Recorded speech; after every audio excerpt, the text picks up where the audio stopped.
When I was a child, a newly married couple moved into the house next door. My parents were warm and welcoming, and after our families became close, Jennifer Thompson, the gentle and kind lady next door, would often bring me little snacks. Her sweet nature immediately made me like her. As the years passed and I hit my teenage years, I began to grow curious about relationships. I spent a lot of time at their house and often saw Jennifer taking care of her baby, her curvy figure, and naturally became the source of my daydreams, and she firmly planted herself in my mind. But one time while I was watching Jennifer feed her child, lost in thought, her husband caught me staring. He whispered something to her, and I saw her blush. Immediately after that, he made up an excuse to send me home. From that point on, I felt that Jennifer started to distance herself from me, and the closeness between our families slowly faded away. This growing distance didn't change how I felt. In fact, it only made me like her even more. When I was 19, during my first summer break from college there, marriage hit the rocks. And one day, they had a huge fight. I saw Jennifer run out crying and head for the rooftop of the Dress with Apartments. I was really worried she might do something drastic, so I followed her. While I got to the rooftop, I found Jennifer huddled in a corner, bobbing uncontrollably, her whole body shaking. Seeing her like that broke my heart. I hated her husband at that moment. How could he not appreciate such an amazing woman? I summoned all my courage and approached her. Jennifer, don't cry. And isn't it worth your tears? She looked up, surprised to see me there. Seeing her face covered in tears, I couldn't bear it. I don't know what came over me, but I blurted out, Jennifer, don't cry. He doesn't deserve you. What? Jennifer looked at me in shock. Gathering more courage, I dropped the formalities. Jennifer, why don't you just divorce him?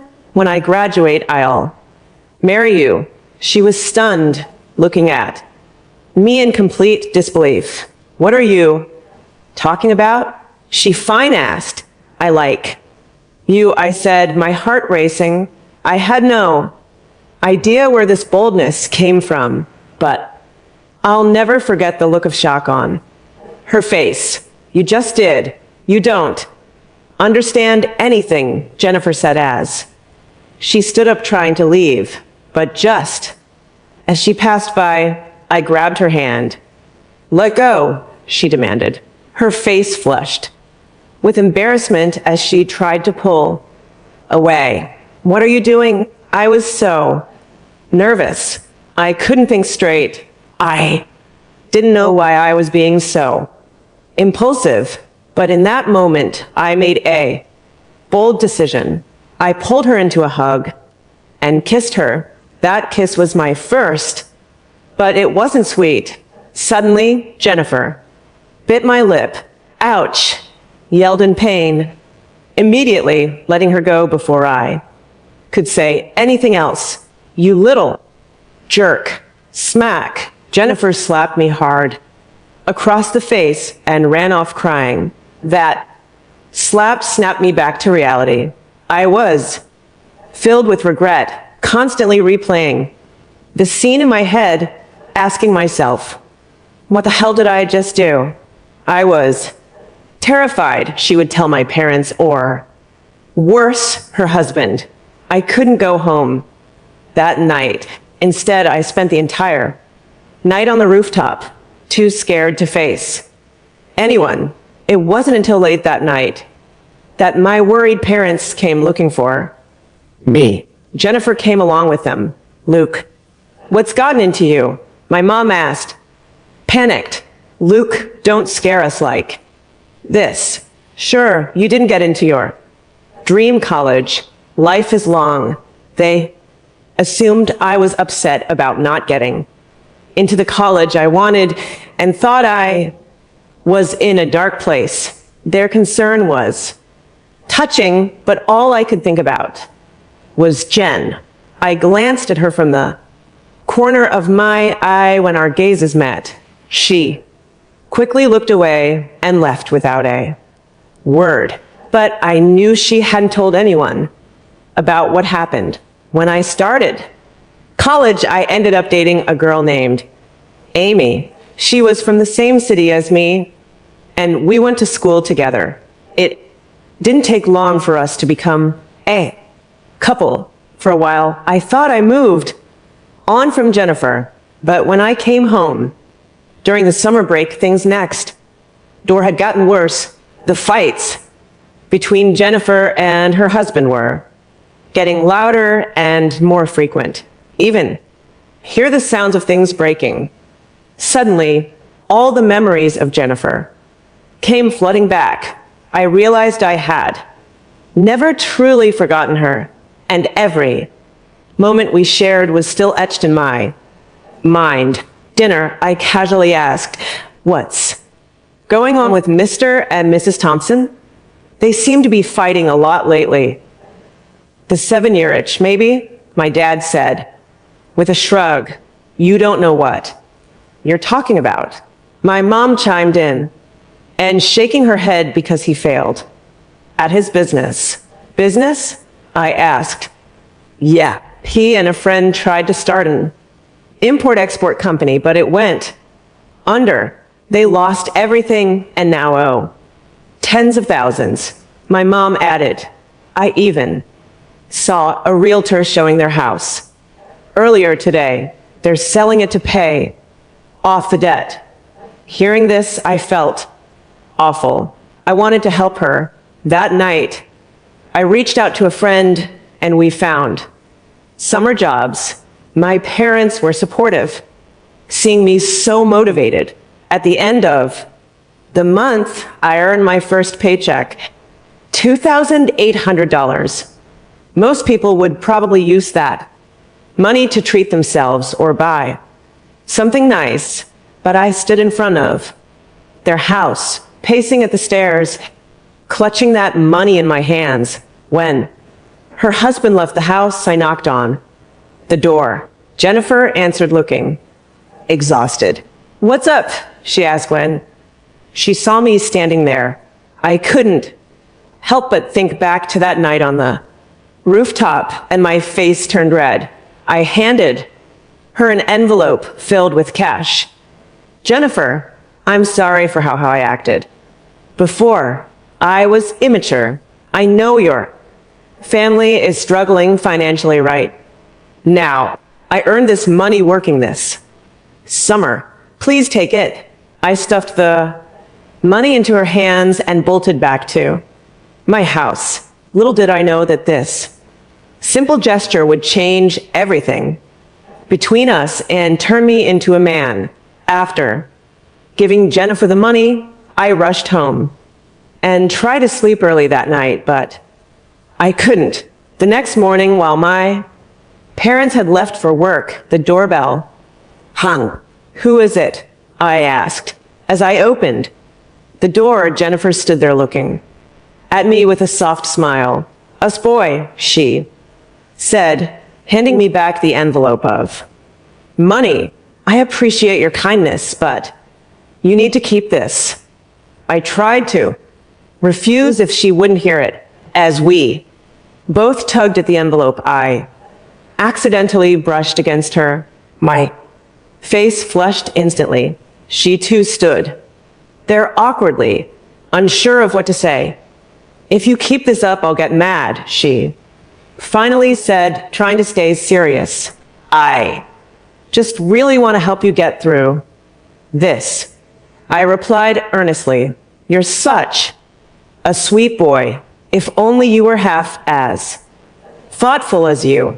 Her words trailed off, and I could a deep sadness in her eyes. Seeing her like that tugged at my heart. For a moment, the air between us was still.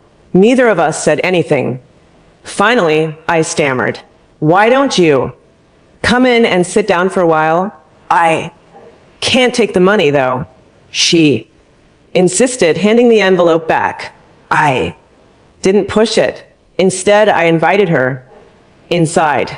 She sat down on the couch, looking around. "It's been a while since I've been in your house." "Yeah," I agreed with a smile. "Can I get you something to drink?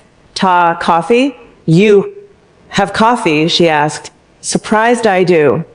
"I picked up some while working at the grocery store. Let me make you a cup." "Thanks," she said with a no.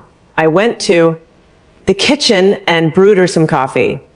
When I brought it back, she took the cup, but instead of drinking, she stared at it for a moment before placing it on the table. Time flies, doesn't it? I remember when we first moved here. You were just a little kid, and now you're about to finish your second year of college, she said softly. "Yeah, I'll be 20 soon," I replied. "Your birthday is coming up, right?" "Yep. My parents are throwing a small party for me next Sunday." Jennifer looked at me with her usual warmth. "You want anything special for your birthday? Maybe I can get you gift." Hearing that, my heart skipped a beat. "I'd just like you to come to the party. I don't really need a gift." "Are you sure?" Jennifer smiled gently. "Don't want anything else." Well, I hesitated. Given her financial situation, I didn't want to burden her with getting me a present, but deep down, I still wanted something from her. It would mean more to me than any other gift. Before I could figure out what to say, she stood up and said, "I've never seen your room before. Mind showing me around?" "Sure," I replied without thinking, leading her my room. "Sorry for the mess," I said awkwardly. She stepped inside, her eyes sweeping over the scattered papers on my desk, the half-empty cup of water from the night before, and the college textbooks piled high in a corner. The room suddenly felt incredibly small, the air thick with the scent of her lavender fabric softener and the faint bitter aroma of the coffee warming in the kitchen. "It's not a mess at all," she said softly, walking over to my desk. She picked up a small brass paperweight I had found at a flea market years ago. Her fingers were slender, her nails neatly trimmed but unpolished. There was a faint tremor in her hand, so slight I wouldn't have noticed it if I hadn't been watching her every move like a hawk. "You've grown up so fast, Luke," she murmured, keeping her back to me. "Sometimes I still expect to see you running across the lawn with a scraped knee, asking if I have any of those strawberry candies left. I still like those candies," I said, my voice cracking slightly.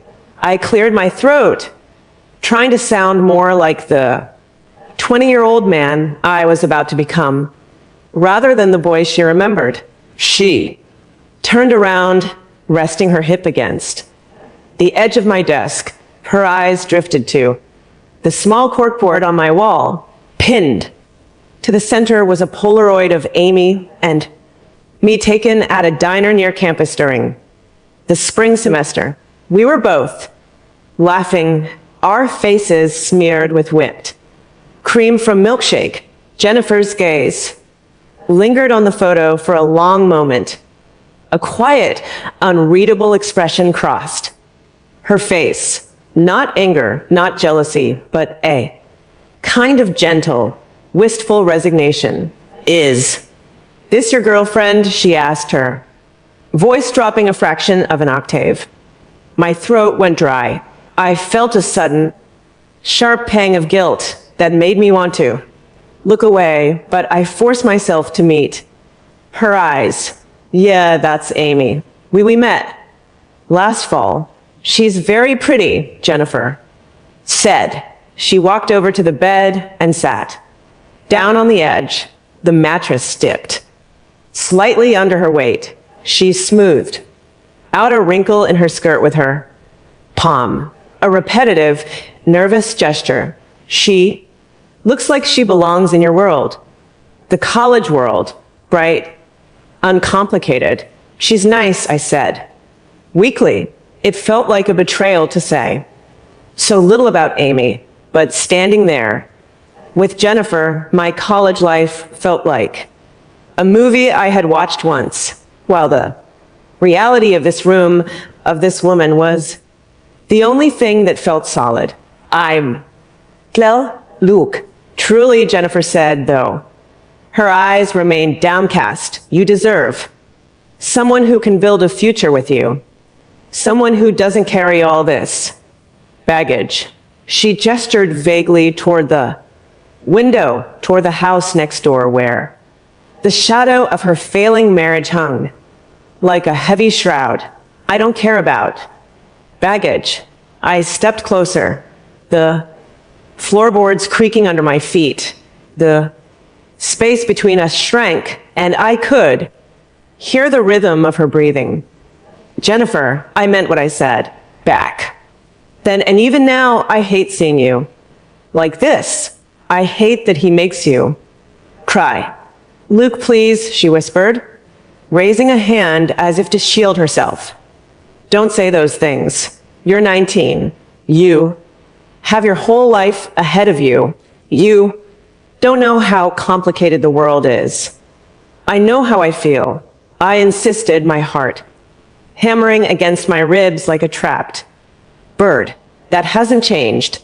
Not since the rooftop. Not even when I'm away at school. She looked up at me, her eyes glistening with unshed tears. The vulnerability in her face was devastating. For a second, just a fraction of a second, I saw a flash of the same hunger, the same desperate need for escape that had driven me to grab her hand all those months ago. That night on the rooftop, she started, her voice shaking. I was so angry at you, but mostly I was terrified because for a split second before I slapped you, I wanted to let myself go. I wanted to forget the debt, the arguments, the empty house, and just be held. But it was wrong. Luke, you were a boy.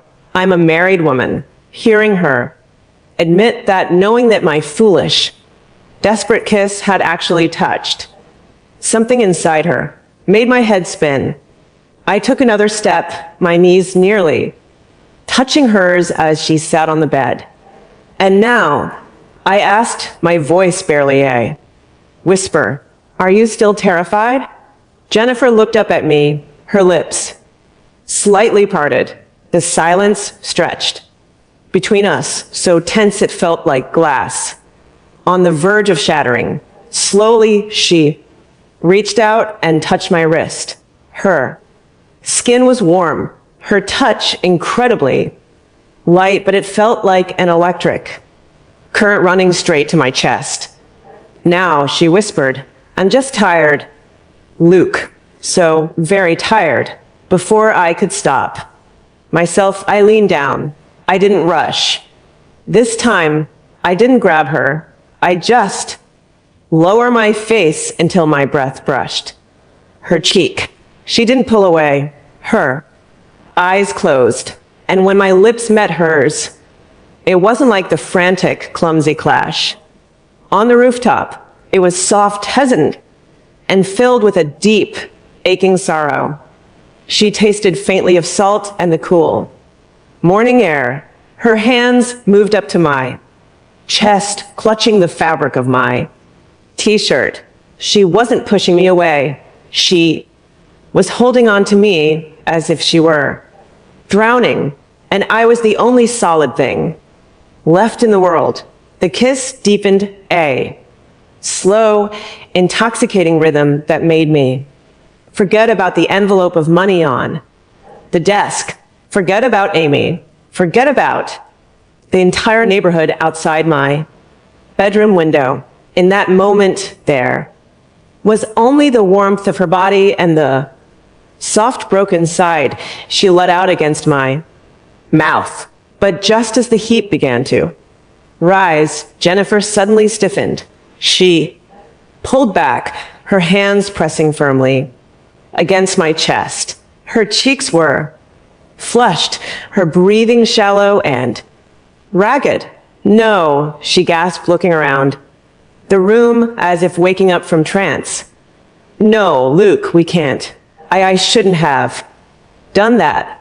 Jennifer, I have to go, she said hurriedly, scrambling off the bed. She wouldn't look at me.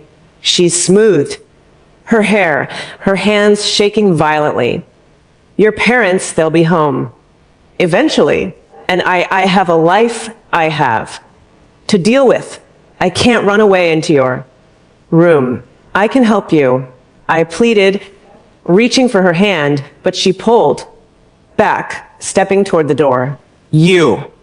I can't fix this with $2,800, Luke, she said, her voice cracking with emotion. And you can't fix it with a kiss, but thank you for caring more than anyone else does. She gave me one last, lingering look, a mixture of profound gratitude and deep aching regret before she turned and hurried down the hallway. A moment later, I heard the front door click shut. I stood in the center of my room, the phantom warmth of her lips still burning on mine. On the desk, the envelope of cash sat exactly where she had left it. The next few days passed in a blur of agonizing tension. Every time I looked out my window, I saw the for sale sign planted in the Thompsons' front yard. A few times I saw prospective buyers walking through their garden, led by a real estate agent in a sharp suit. Jennifer was rarely visible, but occasionally I would see her silhouette through the kitchen window, moving slowly like a ghost haunting her own home. Her husband, Richard, was a different story.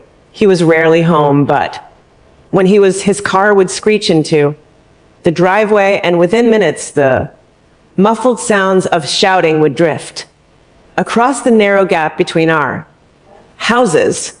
I sat in my room, fists clenched, listening to the indistinct rumble of his anger and the quiet, desperate pitch of her responses.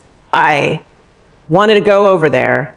I wanted to drag him out of that house, but I knew that if I intervened, it would only make things worse for her. My mother, meanwhile, was entirely focused on my upcoming 20th birthday party. Well, do a barbecue in the backyard, she announced on Wednesday evening, flipping through a recipe book at the kitchen table. Just a small gathering. The neighbors, of course. I'll invite the Thompsons, though. Goodness knows if Richard will show up.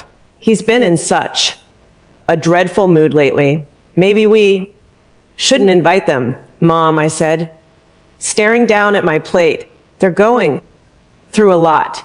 It might be awkward for them. Nonsense, my mother replied, shaking her head. Jennifer needs a distraction. That poor girl looks like she hasn't slept in a month. It's the least we can do to offer her a warm meal and some friendly company. I didn't argue further. The truth was a part of me was desperate to see her, even under the watchful eyes of my parents. But another part of me was terrified. And then there was Amy. She called me every night. Her voice, usually a source of comfort, now felt like a heavy weight on my conscience. She talked about her summer classes, her plans for us when we got back to campus in the fall, and how much she missed me. I bought a new dress. For your birthday, she said over the phone on Friday night. I'm taking the bus down on Saturday morning. I can't wait to see you, Luke. I can't wait to see you too. I lied. The words tasted like ash in my mouth. I felt like a coward. Amy didn't deserve this. She was kind, sweet, and loved me honestly. But every time I closed my eyes, it wasn't Amy's laughter I heard. It was the soft, broken side Jennifer had let out in my bedroom. I was living a double life, trapped between the uncomplicated, bright future I was supposed to want and the dark, turbulent present I couldn't tear myself away from. Saturday arrived, and with it Amy. I met her at the bus station. When she saw me, her face lit up and she ran into my arms, hugging me tightly. She smelled of coconut shampoo and sunshine. Happy almost birthday, she whispered against my neck. Thanks, Amy, I said, forcing a smile as I patted her back. We spent the afternoon walking around the town center, but I was entirely checked out when she laughed at a joke. I smiled. Automatically, when she held my hand, my fingers felt numb. She noticed. Of course. Amy was too smart not to. Are you okay, Luke? She asked as we sat on a bench in the park, sharing a lemonade. You seem somewhere else. Just stressed. About next semester. I lied again, using the oldest excuse in the book. And, turning 20, it feels like a big step. She squeezed my hand, her eyes full of genuine affection. You're going to do great. We're going to do great. Don't worry so much. Every kind word she spoke felt like a physical blow. I realized then that I couldn't keep this up. It wasn't fair to Amy, but I didn't have the courage to break her heart right before my birthday, not while she was staying at my house. I resolved to wait until the weekend was over, to find a way to let her down gently. It was a selfish decision, and I knew it. Sunday afternoon was hot and humid, the air thick with the smell of charcoal and cut grass. My father had the grill going, a cold beer in his hand, as he chatted with a few of our other neighbors. My mother was flitting back and forth between the kitchen and the patio, carrying bowls of potato salad and platters of raw meat. Amy was helping her bright yellow dress a stark contrast to the heavy, anxious mood that had settled over me. I stood by the edge of the patio, pretending to adjust the umbrella on the outdoor table, but my eyes were glued to the back gate of the Thompsons' yard. At around 4 o'clock, the gate clicked open. My heart did a violent flip. Jennifer walked through. She was wearing a simple, pale blue sundress that clung subtly to her curves, her hair tied back in a loose ponytail. She looked pale, but she had put on a bit of makeup, a touch of pink lipstick that made her look younger, more like the girl I'd first fallen in love with. She was alone. Jennifer, you made it, my mother called out, wiping her hands on her apron as she hurried over to greet her. Where's Richard? He had some business to take care of in the city, Jennifer said smoothly, though the slight tightness around her eyes betrayed the lie. He sends his best. Well, his loss, my mother said warmly, hugging her. Come in, grab a drink. You remember Amy, don't you? Luke's girlfriend, Jennifer turned her gaze to Amy, who was walking over with a tray of cups A polite, practiced smile appeared on Jennifer's face. Of course. Hello, Amy. It's lovely to see you again. Jennifer said, lovely to see you, too. Mrs. Thompson. Amy replied with easy warmth. Luke talks about you and your family all the time. He says you were so kind to him when he was growing up. He was a very sweet boy, Jennifer said, softly, her eyes finally shifting to meet mine. There was a depth in her gaze that made my breath catch, though he's not much of a boy anymore, is he? Definitely not.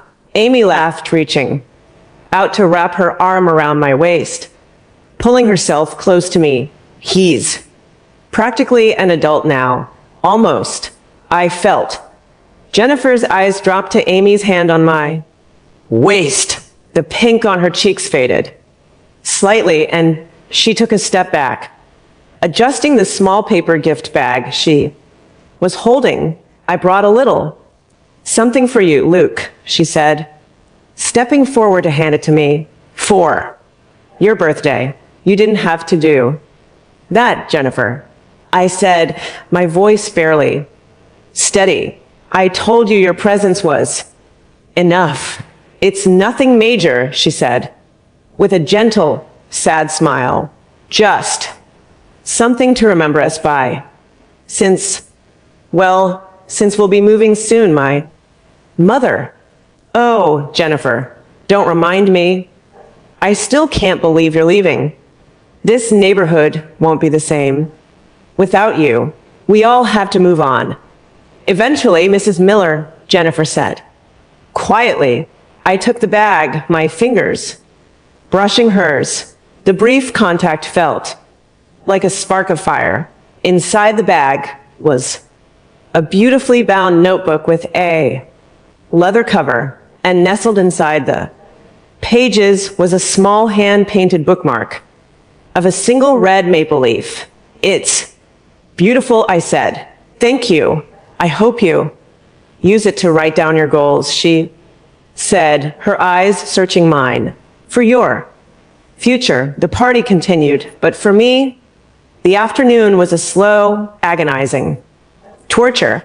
I had to play the doing. Boyfriend to Amy, laughing at her jokes, putting food on her plate while my gaze constantly drifted to Jennifer. She sat at the corner of the patio, talking quietly with my mother, looking incredibly beautiful and incredibly lonely. Several times our eyes met across the crowded yard. Each time she would look away quickly, but the unspoken words between us felt louder than the music playing from my dad's speakers. By 8 o'clock, the sun had dipped below the horizon, leaving the sky painted in bruised shades of purple and orange. The other neighbors had started to leave, and my father was inside, asleep on the recliner after a few too many beers. My mother and Amy were in the kitchen washing dishes and laughing about something. Jennifer stood up from her chair on the patio. I should get going, she said to me as I stood near the back door. It's getting late. I'll walk you to the gate, I said. Immediately, she hesitated, then nodded. We walked side by side down the stone path of our yard, the shadows of the evening swallowing us, the sound of clinking dishes and laughter from our kitchen faded, replaced by the low hum of cicadas in the trees. When we reached the wooden gate, she turned to face me. Thank you for inviting me, Luke, she said softly. And happy birthday. You have a wonderful girlfriend. She really cares about you. Jennifer, please, I said, stepping closer, my voice thick with emotion. Don't talk about Amy. You know how I feel. You know what happened the other day? What happened the other day was a mistake. Luke, she said, her voice trembling.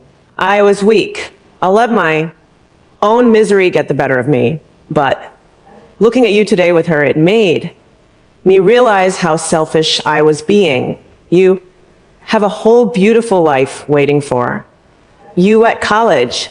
Don't throw it away on a fantasy of a woman who is broken. You're not broken, I said, my chest aching.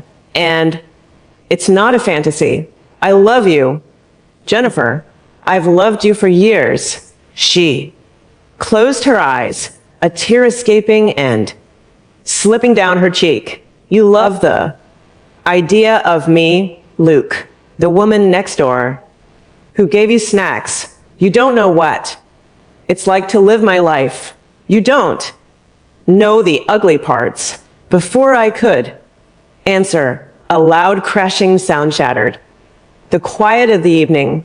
It came from the Thompsons' house. We both froze, turning our heads toward her darkened home.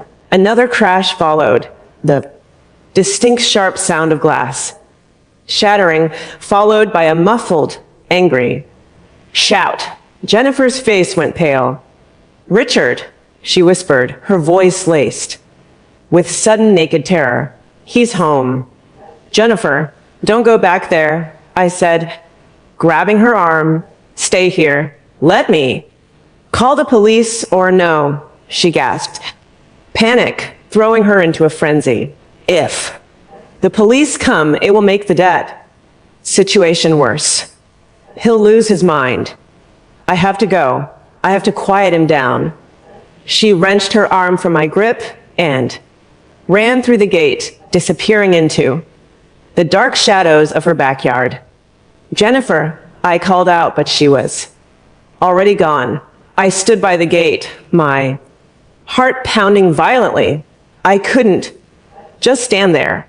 I couldn't let her go. Back into that house alone. I looked back at my own house. The kitchen light was still on, and I could see the silhouette of Amy through the window, drying a plate. A wave of absolute certainty washed over me.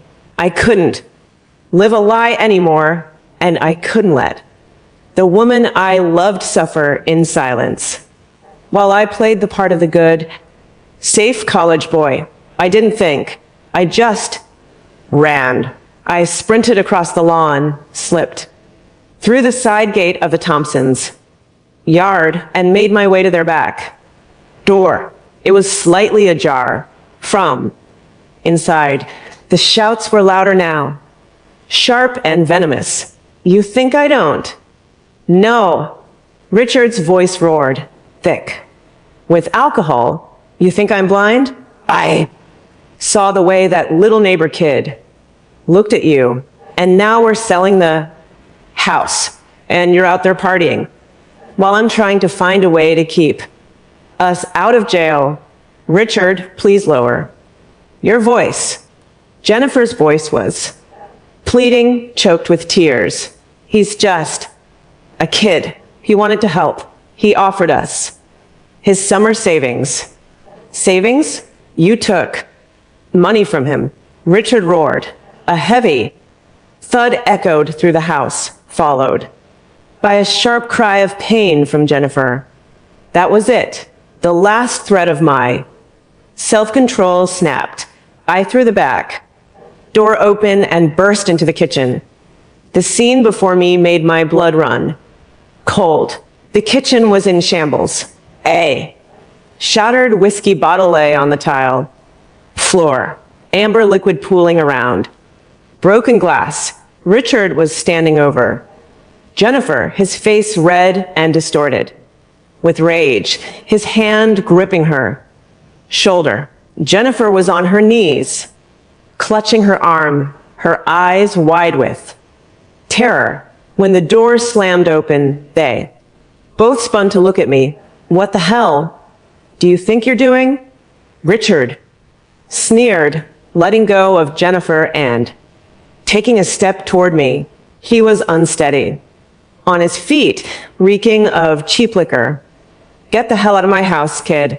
Get your hands off her, I said, my voice low and dangerous. I had never felt this kind of cold, focused anger in my life. Every muscle in my body was tight, ready to spring. Luke, no. Go home. Jennifer cried from the floor, trying to scramble to her feet. Please just go. Oh, look. At this, Richard mocked, a cruel smile spreading across his face. The white knight, come to save his little crush. You think you're man, kid? You're a college boy playing house. He lunged forward, throwing a wild, clumsy punch at my face. But I wasn't a scared teenager on the rooftop anymore. I'd spent the last 2 years working out, carrying heavy crates at my summer job, and growing into my body. I slipped his punch easily, his fist sailing past my ear, using his own momentum against him. I shoved him hard in the chest. He stumbled backward, his heel catching on the edge of the kitchen table, and he went down with a heavy crash, knocking over a wooden chair. He groaned, sprawling on the floor amidst the debris, his eyes glazed. He tried to push himself up, but the alcohol and the fall had taken the fight out of him. He lay there, cursing under his breath, unable to find his footing. I ignored him. I hurried over to Jennifer, dropping to my knees beside her. Are you okay? I asked desperately, my hands hovering over her shoulders. Did he hurt you? She was shaking violently, her eyes darting from me to her husband on the floor. Luke, you shouldn't have done that. He's not going to do anything, I said firmly, grabbing her hands. They were ice cold. We're leaving right now. Where's she? Whispered, tears streaming down her face. Where can I go? My house? My room? Anywhere but here, I said. I helped her to her feet, keeping myself between her and Richard, who is now sitting up against the cabinet, muttering threats, but making no move to get up. I guided her out the back door, into the cool night air. As we crossed the lawn back to my house, the adrenaline began to fade, replaced by a cold, hard clarity. I knew what I had to do. When we walked through the back door of my house, my mother and Amy were standing in the kitchen. They had clearly heard the commotion next door. My mother's eyes went wide when she saw Jennifer's tear-stained face and the dirt on her dress. My goodness. Jennifer, what happened? Richard, I said shortly, my voice firm. He's drunk. He put his hands on her. She's staying here tonight. My mother's maternal instincts immediately kicked in. She rushed over, wrapping her arms around Jennifer. Oh, you poor thing. Come here. Sit down. Let me get you some water. Amy stood by the counter looking at me. She was quiet, her eyes searching my face. She had seen the way I rushed out, and she saw the protective, desperate way I was standing next to Jennifer. Amy was young, but she wasn't foolish. She saw the truth written all over my face. Luke, Amy said softly, her voice carrying a quiet pain that made my chest tighten. Can we talk outside? I looked at Jennifer, who was being led to the living room sofa by my mother. Then I looked at Amy. Yeah, I said, let's go. We walked out of the front porch. The street was quiet, the street lamps casting long amber pools of light on the asphalt. Amy stood near the railing, her arms crossed over her chest. You love her, don't you? There was no accusation in her voice, just a deep, crushing sadness. I closed my eyes, taking a deep breath. I wanted to lie. I wanted to make up an excuse to spare her feelings, to keep the safe, easy life we had built. But she deserved better than that. Yes, I said, looking her in the eyes. Ida, I am sad, Amy. I tried. I really tried to move on. When I was with you, I wanted to work. You're amazing, and you've been nothing but good to me. But she's been in my heart for a very long time. I can't force myself to pretend anymore. Amy looked down, a single tear slipping down her cheek. She let out a shaky breath. I knew deep down. I think I always knew there was always a part of you that felt distant, like you were keeping a secret. I'm so sorry, Amy. I stepped closer, but she raised a hand too. Stop me. Don't, she whispered. Just don't. I'm glad you told me the truth. It hurts, but it would hurt more if you kept lying to me. She wiped her face, drawing herself up with a quiet dignity that made me respect her even more.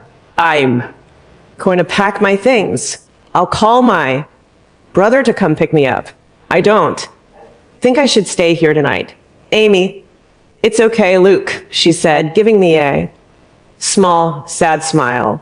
Go take care of her. She looks like she needs you. She turned and went inside. I stood on the porch, feeling a complex mix of crushing guilt and profound relief. I had broken a good girl's heart, but the shackles of the lie were finally gone. I was, for better or worse, entirely honest. An hour later, Amy had left. My father, who had woken up and been filled in on the situation by my mother, went next door to ensure Richard didn't try anything stupid. Richard, apparently realizing he had crossed the line and facing the threat of police intervention, had packed a bag and left in his car, leaving the house empty. Jennifer was sitting on the sofa in our living room, wrapped in a warm blanket my mother had given her. My mother had gone to bed, leaving us alone in the quiet house. I walked into the living room and sat on the coffee table opposite her. Amy left, she said quietly, her eyes fixed on her hands. Yeah, I replied. Because of me? No, I said, reaching out to cover her hand of mine. Because of me. Because I couldn't keep lying to her or to myself. Jennifer, I don't want to live a life of what ifs anymore. I don't want to watch you suffer from. Across the lawn, she looked up, her eyes red but clear. Luke, we have nothing. My husband has ruined us financially. The house is going to be sold, and I will have to find a small apartment, get a job, and start over from scratch. I have a child to support who is currently staying with my mother. My life is a mess. Then let me help you clean it up, I said earnestly. I don't care about the money. I don't care about the struggle. I have 2 years of college left, but I can work. We can find a place together. I will do whatever it takes. Jennifer stared at me, her expression a mix of disbelief and a budding fragile hope. You're so young, she whispered. You have so much ahead of you, and I want you to be a part of it, I said, not as a daydream, as my reality. Slowly, the tension left her shoulders. She reached out, her fingers tracing the line of my jaw, stopping at the small scar on my lip, the one she had given me on the rooftop. You really are a stubborn boy, Luke, she murmured, a genuine, beautiful smile finally breaking through her sadness. I Told you. I smiled back, leaning in her. Touch. I'm not a boy anymore. She didn't argue. Instead, she leaned forward. And this time there was no hesitation, no guilt, and no fear. It was a promise, a quiet beginning to a long, difficult road we would walk together. The years that followed were not easy. The divorce was messy and Richard fought dirty, but with my parents' unexpected support and my own determination, Jennifer managed to secure custody of her child and free herself from his debts. The house next door was sold, and for a long time we lived in a cramped, drafty apartment near my college campus. I worked 20 hours a week at a local warehouse while carrying a full course load, and Jennifer took a job at a local boutique slowly, rebuilding her confidence in her life. There were nights when we were too tired to speak, when the weight of our choices fell heavy and the reality of adulthood bruised our idealistic dreams. But we had each other. On the day of my college graduation, 2 years later, I stood on the lawn outside the university hall, holding my degree. The sun was bright, the air filled with the cheers of families. Jennifer was standing in the crowd holding her toddler son.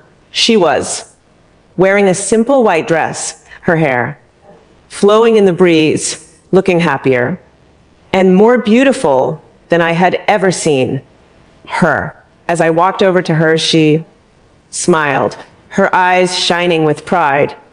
You did it, Luke, she said, wrapping her arm around my waist. I looked down at her, then at the little boy who was giggling and reaching for my graduation capitul. I remember the boy who had stood on the rooftop, terrified and impulsive, and the young man who had stood in her kitchen, ready to fight for her. No, I said, leaning down to kiss her forehead, tasting the sweet, familiar warmth of her skin. We did it. The road behind us was fractured and full of pain, but looking at her, I knew that every step, every scar, and every tear had led us exactly where we were meant to.